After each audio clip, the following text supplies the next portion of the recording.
আর কিছু হলুদ সাংবাদিক, কিছু হলো ব্লগার, কিছু ইউটিউবার, ফালতু ইউটিউবারদের প্রতি আপনারা নিন্দা জানান। প্রিয় সাকিবিয়ান ভাই বোনেরা, দেশ বিদেশে যারা আমার ভিডিওটি দেখছেন, অবশ্যই আপনারা সম্পূর্ণ ভিডিও দেখে যাবেন।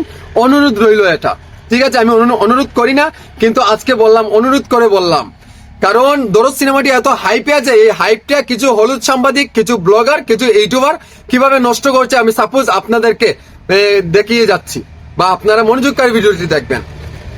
আমার হাতে আছে করা 500 টাকার নোট, ঠিক আছে? এই 500 টাকার নোট দিয়ে আমি কিভাবে শাওনকে কিনবো, আপনারা প্রচেষ্টা দেখেন। এখন ধরেন আমি একজন সাকিবিয়ান, আমি একজন ইউটিউবার, আমি একজন কন্টেন্ট ক্রিয়েটর। সো এখন হ্যাটার্স যারা আছে তারা কিভাবে আমাকে কিনবে? আইসা বলবে, ভাই আমি আপনাকে 500 টাকা দিচ্ছি, বা ইউটিউবার বলেন, সাংবাদিক বলেন, বা কিছু হ্যাটার্স যারা আছে তাদেরকে বলছি, এই 500 টাকার বিনিময়ে কিন্তু কিভাবে তার বিক্রি হয়। কারণ ও এসে বলবে, দরদ সিনেমাটি যদি ভালো হয় দিতে হবে তোমাকে রিভিউটা খারাপ। কারণ আমাদের সাকিব খানের পিছনে এমন চক্র কিন্তু সব সময় লেগে আছে, এখন থেকে না, প্রথম থেকে এখন শেষ পর্যন্ত যাচ্ছে, ততই কিন্তু হ্যাটার্সটা বাড়ছে। এই 500 টাকার নোটের বিনিময়ে এত ভালো মানের একটি সিনেমা কিভাবে নষ্ট করো, কিভাবে এত ব্যাড রিভিউ দাও? এই 500 টাকা কদিন খাইবে? একদিনে তো, আমাদের তো একদিনেই লাগবে না রে ভাই 500 টাকা কোর্স করতে।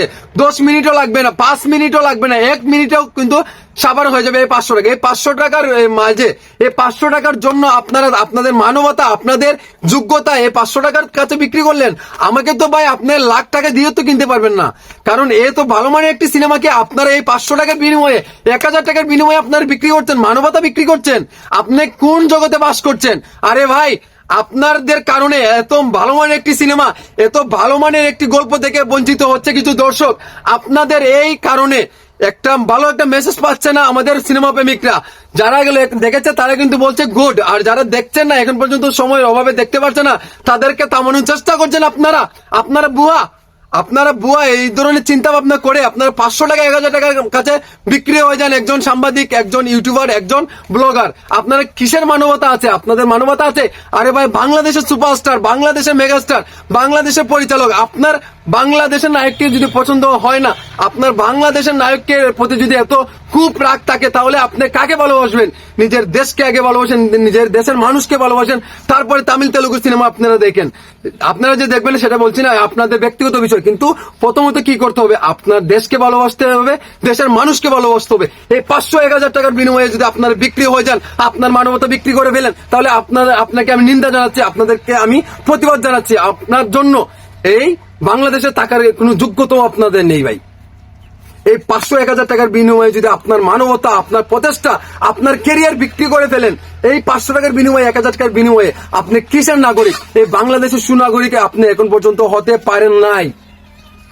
এত ভালো মানের একটি সিনেমা, এত ভালো মানের একটি টপিক, ভালো মানের একটি গল্পকে আপনি যদি এগুলো ব্যাক বলেন, তাহলে আপনি কোন দেশে বসবাস করছেন সেটা আমার জানা নেই। কিন্তু আমি চাই, যারা এখন পর্যন্ত, আমি চ্যালেঞ্জ ছুড়ে ফেলে দিচ্ছি, যারা এখন পর্যন্ত এই দরদ সিনেমাটি দেখেন নাই, তারা একবার সিনেমা হলে যান। আপনারা যদি ভালো মেসেজ না পান, তারপরে আইসা আমাকে যা ইচ্ছা গালাগালি আপনারা করবেন, সমস্যা নেই, সেটা ডাজন্ট ম্যাটার। আপনারা যতটুকু পারেন গালাগালি করবেন, সমস্যা নেই আমার।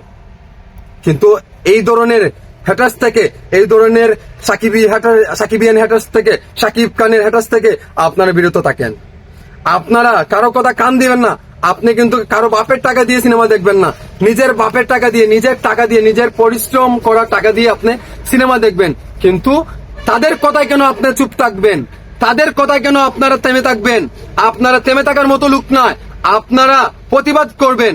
আপনারা এত ভালো মানের একটি সিনেমা ভাই আপনারা দেখেন, বিশ্বাস করেন। আমি বলছি আপনাদেরকে, একটা বার সিনেমা হলে যান, গিয়ে দেখেন সাকিব খানের দরদ সিনেমাটি কি বানিয়েছে, অনন্য মামুন কি বানিয়েছে, সেটা আপনাকে দেখতে হবে, বুঝতে হবে। বাংলা সিনেমার প্রতি আপনারা এত নোংরা চিন্তা ভাবনা করলে হবে না। বাংলাদেশকে আগে ভালোবাসুন, বাংলাদেশের মানুষকে ভালোবাসুন, তারপরে আপনারা অন্য কিছু বলবেন। আর কিছু হলুদ সাংবাদিক, কিছু ব্লগার, কিছু ইউটিউবার, ফালতু ইউটিউবারদের প্রতি আপনারা নিন্দা জানান।